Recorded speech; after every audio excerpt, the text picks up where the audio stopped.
Je m'appelle Alexandre et je suis conseiller chez Actiris. Alors c'est hyper important parce que l'entretien d'embauche, c'est une étape décisive. Dans le processus de sélection, l'employeur va vouloir te rencontrer, te connaître, et au mieux tu seras préparé, au moins tu seras stressé. Alors, avant l'entretien, tu peux préparer plusieurs choses. D'abord, t'informer sur la société, l'entreprise dans laquelle tu postules, son histoire, ses valeurs, ses missions. Tu peux également te préparer en te renseignant davantage sur la fonction, être certain de ce que tu vas devoir faire, les compétences, les connaissances qui vont te demander, par exemple les langues, au niveau du diplôme, l'informatique. Tu peux également préparer certaines questions liées à l'offre d'emploi, liées également à l'entreprise.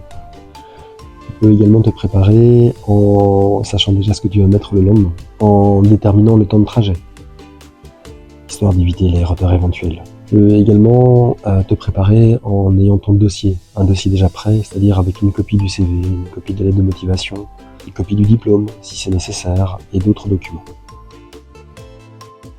Pendant l'entretien, l'employeur va être amené à vouloir en savoir plus sur toi. Si tu es là, c'est pas par hasard. Tu lui as envoyé ton CV, tu lui as peut-être également envoyé une lettre de motivation.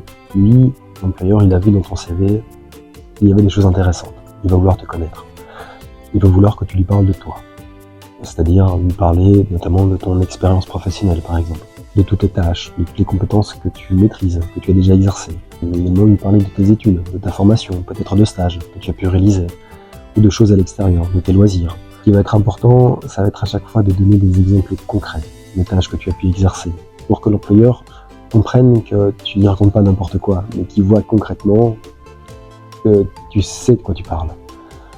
D'autres questions, peut-être, vont être posées, toujours sur toi notamment, par exemple tes qualités. Mais on peut aussi te poser des questions par rapport à des défauts que tu pourrais avoir. Ici, ce qui est important, de nouveau, ça va te donner des exemples concrets.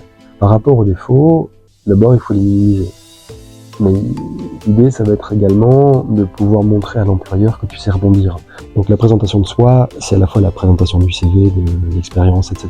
Mais il y a également la partie comment je m'affiche en fait devant l'employeur.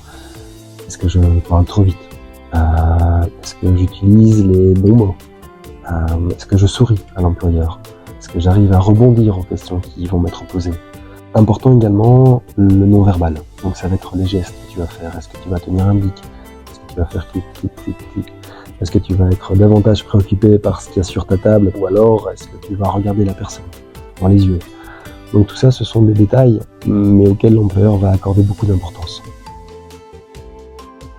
Alors, après l'entretien, tu peux déjà poser une question à l'employeur concernant le processus de sélection. C'est important de savoir à quoi t'attendre, et ça montre également que tu es motivé à en savoir plus. Ensuite, l'idée, c'est de rester joignable. C'est également de ne pas hésiter à prendre contact toi-même avec l'employeur, même si lui ne t'a pas recontacté dans le délai qu'il t'avait proposé.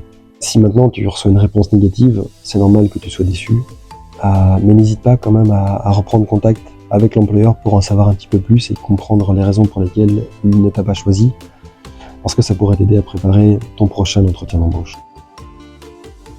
Alors oui, j'ai un dernier conseil, c'est celui de ne pas hésiter à prendre contact avec Actiris ou à passer à la Cité des métiers afin de rencontrer un ou une conseillère qui pourra t'aider si tu as des questions, si tu souhaites en savoir plus sur la recherche d'emploi, si tu souhaites tout simplement être accompagné.